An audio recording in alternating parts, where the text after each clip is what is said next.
Kopi hangat. Goreng kui di saat hujan.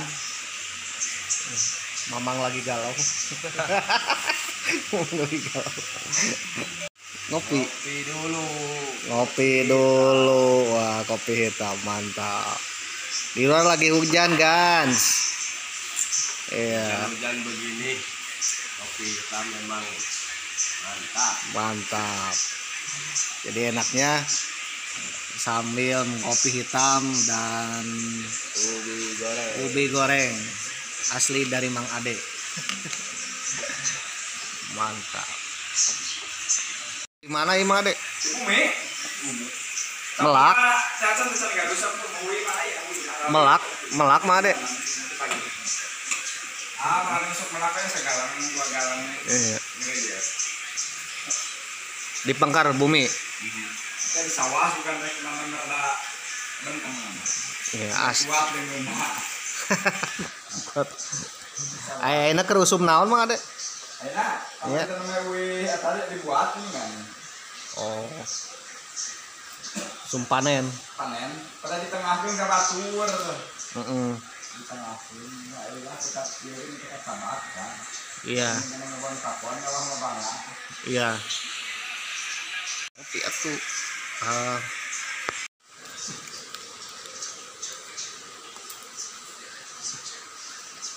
Bisa rek dipindahkeun.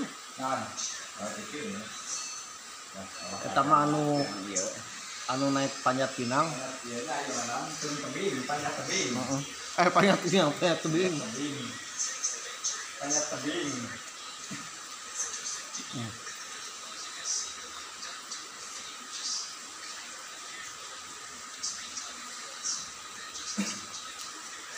Saker katim-tim Bapak Mang Ade. Banyak korban teh eta. Syukur atuh Pak. Yo, cek Bapak Mang Ade ngadongeng. Heeh.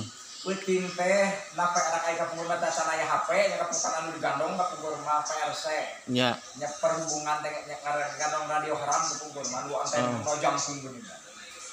Na radio teh tapa mawar merah, tapa mawar merah, tapa mawar merah. Tapa mawar merah, tapa mawar merahnya. Oh, lamun geus tapa mati cenah tapa. Tapa berarti mati. Nya mawar merah luka ringan gitu. Luka biasa. Bapak RC. Tahun sabaraha Bapak Mang Ade teh? 75. Berarti geus tentara Indonesia sudah masuk ka ditu berarti. Tadi. Apa pertama mah Kopassus. Mun aya nama Kopassus kan berapa ka ade. Kopassus dan Kostrad berarti. Oh, anu diterjunkeun anu leuweung di Caangan kota dipoekan gitu. Iya. Sareng kan ari terjun lungsur dan anu poek berarti leuweung ngan poek ari padahal kota anu dipoekan. Jadi itu batu betaheun cenah tinggal bewe. Oh, ketika menyerang teh operasi Serojanya eta teh. Oh, Seroja. Jadi pas operasi Seroja teh terjun payung lintas udara meureun. Ketika terjun payung nya kan tadi nama niatna teh di leuweung di hutan. Ternyata pihak Pretilin, pihak Timur kota Diliina teh dipoekan. Jadi seolah-olah hutan. Nah, ketika penerjun sampai ke darat ternyata itu kota. Sudah siap dengan penembak. Berarti taktiknya benar-benar iya. Ketika pesawat datang langsung mati aliran, padamkan listrik. Tentara terjun. Ternyata terjunnya bukan di hutan tapi di kota. Pokoknya mah anu ka tim-tim mah dugi ka pahatol lengser, diserahkeun ku Pak Habibie. Iya. Tim-tim. The five to die. The sunrise 100 yards from the building, which they believe to be a South African battle. They had dubbed it Australia.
together very close to our border. But they are not there just for fun. They're preparing a massive operation.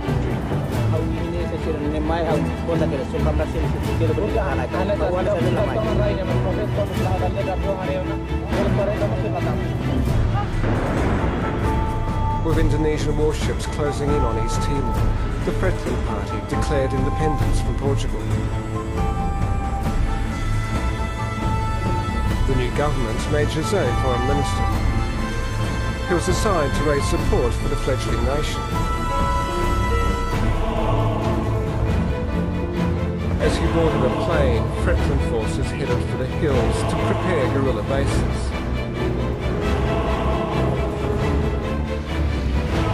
And then the final 30 kilometers to the border. It took them 4 hours. And already the journey had taken its toll. Behind us, a truck laden with soldiers overturned. 4 men were badly injured. 2 of them later died because there was no medical aid available. It was here that the soldiers told us of the effect the Civil War had had on them. They talked of fathers, brothers and sons fighting on the other side. And one soldier from Mozambique tells that he didn't think his rock group would be able to keep a booking to counteract. He was the drummer and at the front. The organist was in Indonesian Timor, a UDT supporter. During the meal, the troops gathered in small groups to decide if they would take us with them on their planned attack into no man's land along the Indonesian border. It's a strange army. Every decision is reached by a democratic vote. They vote for who will lead them. They vote for when and how they will attack. They vote on when they'll break off an attack and return home. Only their elected leader can override the vote. But if the soldiers feel strongly enough about his decision, they can have another meeting and vote him out of office. After about 2 hours, they decided that the planned attack would go ahead and that we could go with them. They had an odd assortment of weapons: modern automatic rifles, Second World War American bazookas, ancient German Mauser rifles, and a pre-war German machine gun.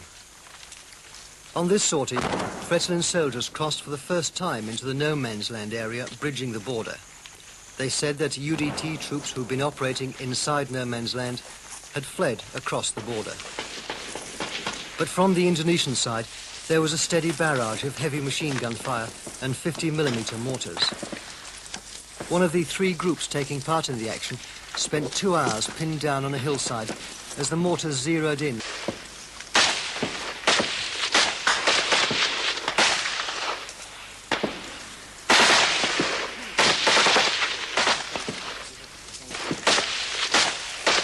During the action we saw, but uncomfortable place. Weren't able to film because of the fading light. An Indonesian frigate which steamed across the river mouth marking the border and hove to well inside Portuguese territory. By the time the engagement was broken off, a 3-mile stretch on either side of the border was blazing.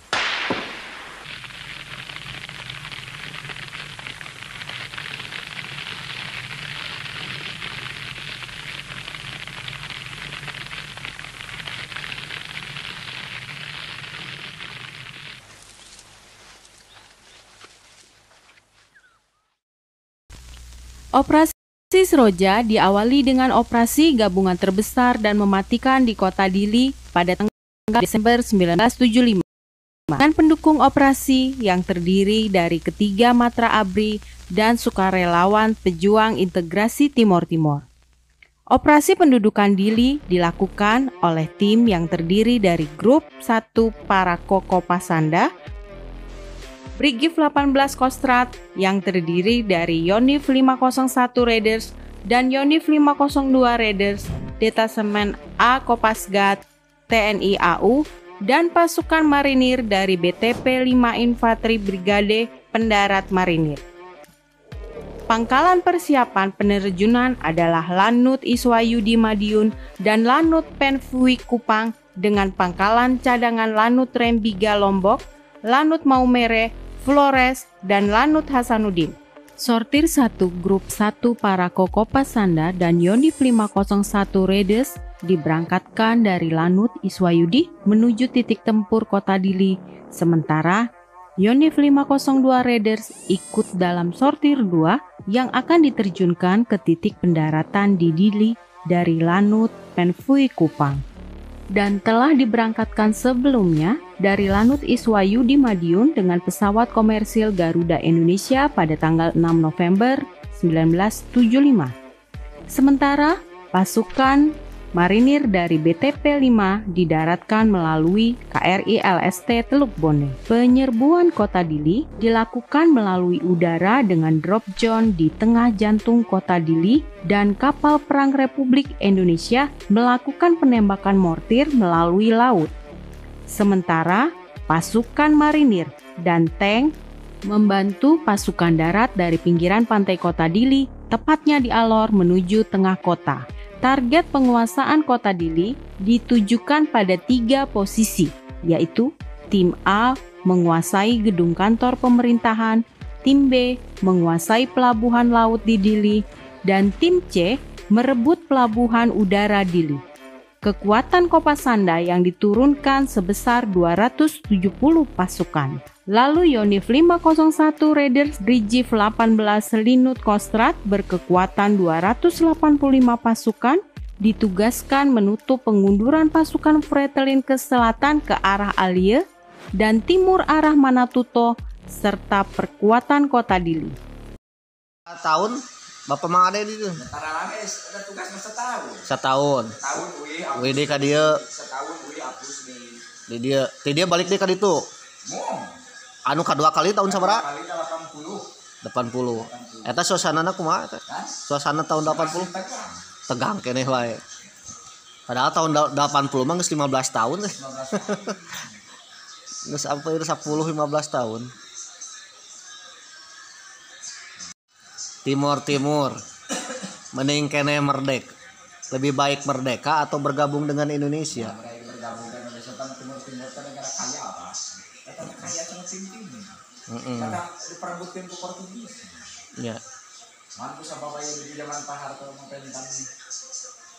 Kalau tentara dikirim-kirim pun ke kumpul rumah. Iya. Kenging ku urang gitu. Kan meren rakyat pasti bang dia anger ayat hoyong ngiring kali itu. Jadi bapak jejak pendapatnya. Iya. Kengingnya tuh jejak pendapat. Cek made mending kene merdeka. Timur memisahkan diri atau timur masuk ke Indonesia. Ya meren tahu nih masuk sampai urang kilo negara. Negara. Pulau kaya gitu. Pulau kaya. Padahal timur jeung Indonesia teh satu saudaranya made. Saudara. Udah bahas. Padahal suku yang ada di timur teh sama dengan suku yang ada di NTT. Satu bahasa. Teh sebenarnya mah kenapa Indonesia mengambil alih timur made? Karena ternyata ada sebagian pihak timur yang ingin bergabung dengan Indonesia. Banyak fraksi di situ teh. Jadi intinya gini, setelah dijajah Portugis teh lepas tangan ke timur teh bergejolak. Jadi timur teh bergejolak made. Bergejolak teh ada yang ingin merdeka, ada yang ingin tetap bergabung dengan Portugal, ada yang ingin bergabung dengan Indonesia. Entah benar ataupun tidak terdengar isu soal desakan warga Timor Leste ingin kembali bergabung dengan Republik Indonesia semakin mencuat.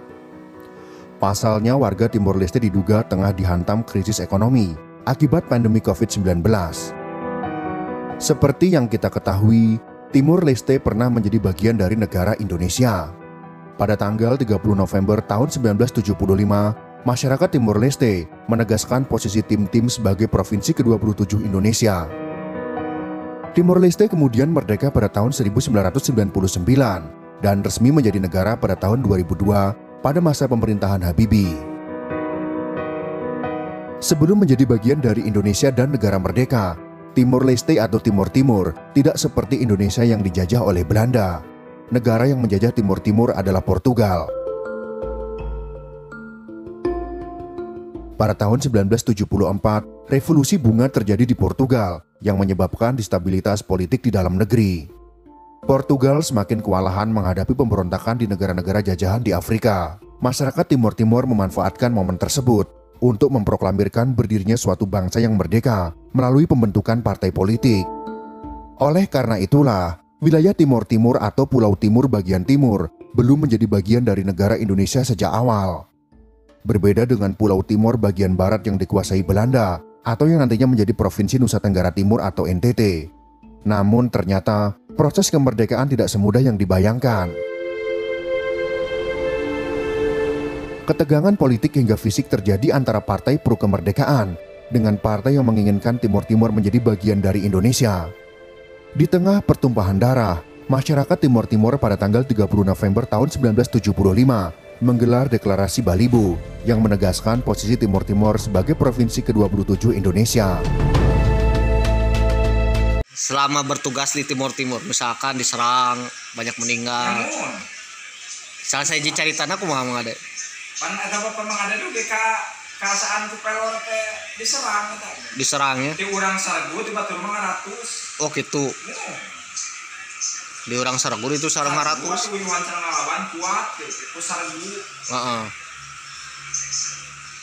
Tapi kumaha akhirnya selamat. Selamat. Ada yang meninggal tuh di Nargo? Tidak ada. Kayak paliasin. Alhamdulillahnya. Kedua saya remaja. Kepala budak anu prajurit mah sama foto terus bare sarang kudu kolot ulah ieu cenah kalah Jabrah mereka. Ya jabrah. Dan berpengalaman. Berpengalaman. Kalau Tak ketika diserang kuno ratus eta di daerah mana ta? selamat kalau Di daerah timur-timurnya di mana? Oh di Dilinya. Ada pihak timur-timur itu banyak yang meninggal mana? Pihak timur-timur ya pihak timur Pretelin yang menyerang? Yang seueur cenah 500 500 tapi yang meninggal yang tewas? Tewas yang Pretelin? Aya. Kan kaburu urang saya buru-buru minta bantuan ke PRC langsung. Jadi kita mah selamat. Aya nu Pretelin sabaraha urang eta? Seueur. Soalnya katembak itu. Aya sampai pilih mah gitu. Kaburu datang urang bantuan. Pane ka pengurus mah grup PHB mah pengenalan di arah. PHB perhubungan. Gitunya. Lumpuh perhubungan berarti musuh babarieun gitu.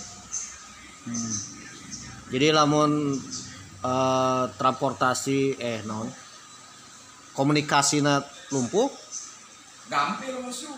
berarti kita udah kalah. Hubungan ka Regu Sejen beneran. Berarti lamun PRC mah Roger Raja Wali 1 XX1 teu aya di Koramil gaya aya PRC kabur mah teu mah ada yang masih nyarkeun eta geus seueur HP teu aya radio Koramil. Komanon lapor kita diserang 100 orang semuanya gugur semua termasuk yang serius si Om ya. Aduh lagi radio Koram tapi gua mah tentang apa kalau ini udah ini nonton film gitu. Ada yang serat pati Koramil bawa bapak maot cekeng. Efek Anu minggu teh sok surat ka punggur mah ketinggalan. Ya. Apa nya ngabejaan cager. Pan ka punggur serat. Tah ayeuna aya ngirim suratnya sok sabaraha minggu sekali atau sabaraha bulan sekali? Sebulan 7 surat. Oh, sebulan sekali, kadang 2 bulan sekalinya. Sehat. Ya. Timur yang selalu penuh gejolak sejak berintegrasi dengan Indonesia pada tanggal 17 Juli tahun 1976.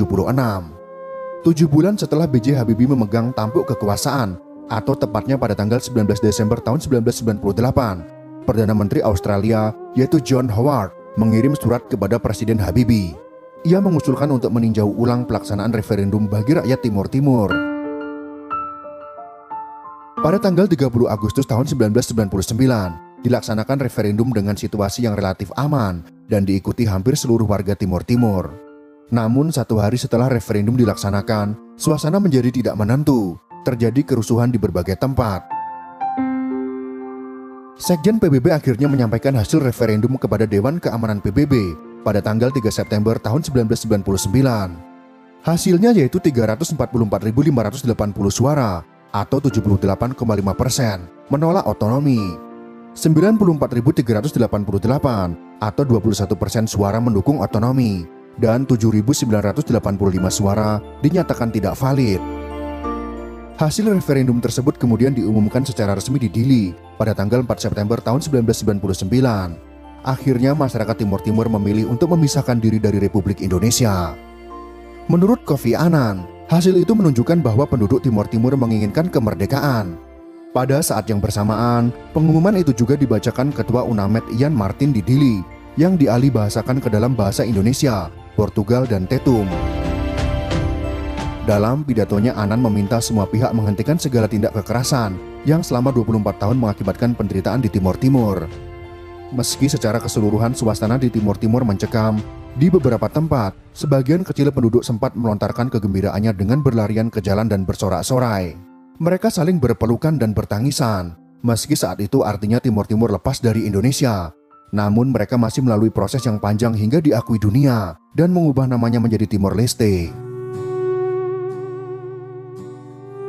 Presiden Habibie yang tidak mempertahankan Timor Timur mengutarakan alasan dan fakta yang sangat cerdas mengapa melepaskan Timor Timur dari Indonesia.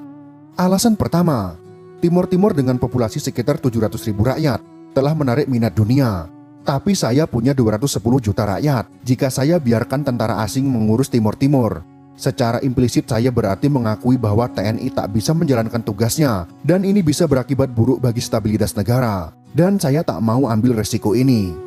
Masalah Timor Timur sudah harus diselesaikan sebelum Presiden keempat RI dipilih, sehingga yang bersangkutan dapat mencurahkan perhatian kepada penyelesaian masalah nasional dan reformasi yang sedang kita hadapi.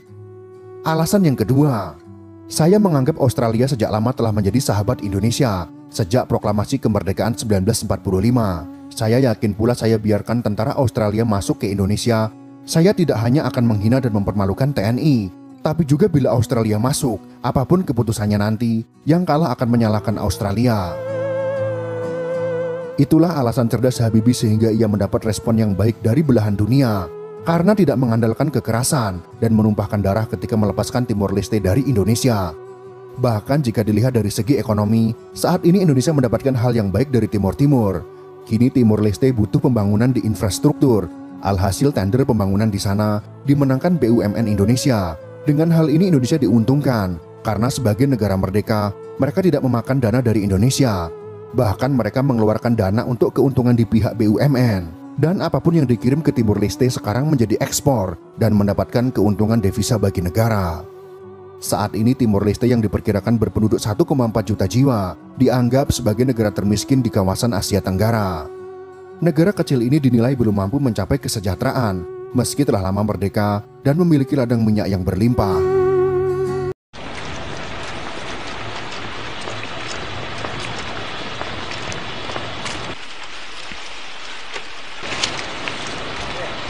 Massive.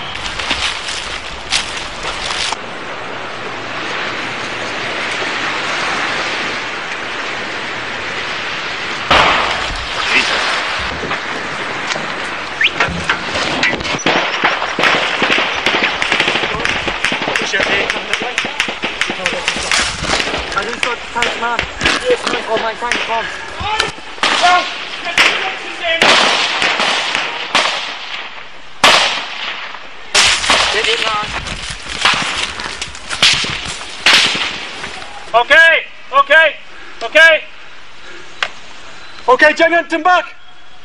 Let's put the weapon down. Tell him to put the fucking weapon down. Stop. Put the weapon down. Kasih senjata di bawah. Watch that flag. Get a bead on him. Do not fire on him unless he points at you.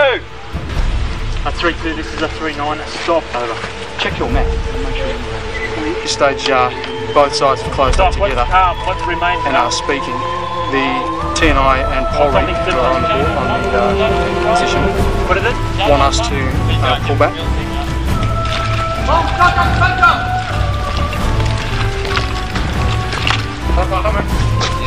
Berapa?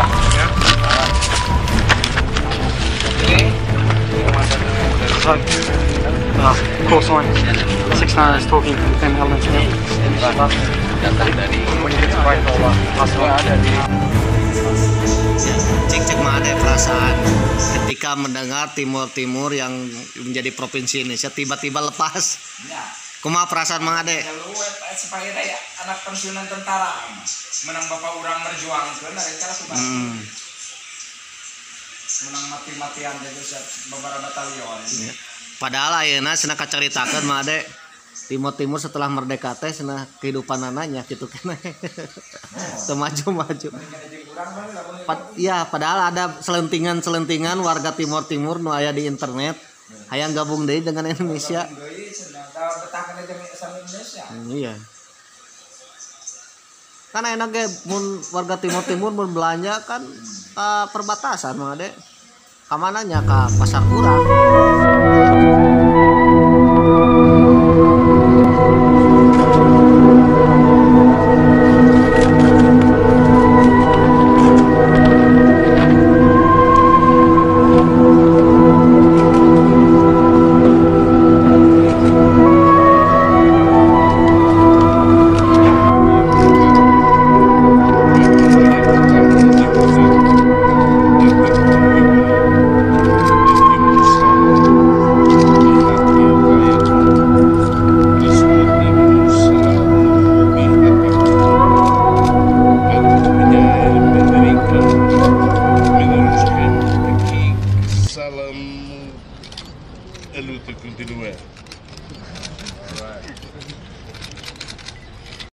Ceritakan soal foto ini. Saya nggak kenal. Hah? Oh, saya nggak kenal. Saya nggak kenal. Kenal orang ini. Tangan diborgol tapi tetap tersenyum. Kenapa bisa tangan diborgol? Ada pistol tapi tetap tersenyum. Dari mana itu? Karena saya tidak tahu nyanyi. Kenapa masih bisa? Tidak ada rasa takut di sini. Karena saya sudah bertemu dengan dengan tentara selama di perang di perang. Orang pertama yang saya kenal adalah seseorang yang kita tembak dan kita tangkap karena nggak bisa lari. Dan di situ sedang sakit semua, saya menjadi dokter. Saya menjadi dokter gitu supaya. Jadi musuh pun dirawat. Kalau tidak punya lagi senjata dan sedang menderita, itu bukan musuh, itu manusia. Manusia, bukan musuh. Musuh kalau dia dengan senjata, kita juga dengan senjata. Tapi begitu senjata tidak ada, begitu dia luka, itu sesama manusia. Manusia. Berita pertama datang dari mantan Presiden Timor Leste, yaitu Bapak Sanana Gusmao, yang dulu pernah memimpin perlawanan terhadap pemerintah untuk lepas dari Indonesia. Dikutip dari beberapa sumber berita berikut, cukup mengejutkan bos, bahwa ternyata baru-baru ini, beliau pun akhirnya mengakui bahwa dunia saat ini membutuhkan kepemimpinan Indonesia. Ia memuji peran Indonesia di kancah internasional saat ketidakpastian geopolitik saat ini. Menurutnya, saat ini dunia sedang berubah. Periode pasca perang dingin telah usai, namun keamanan global telah berkurang. You deserve to be my wife.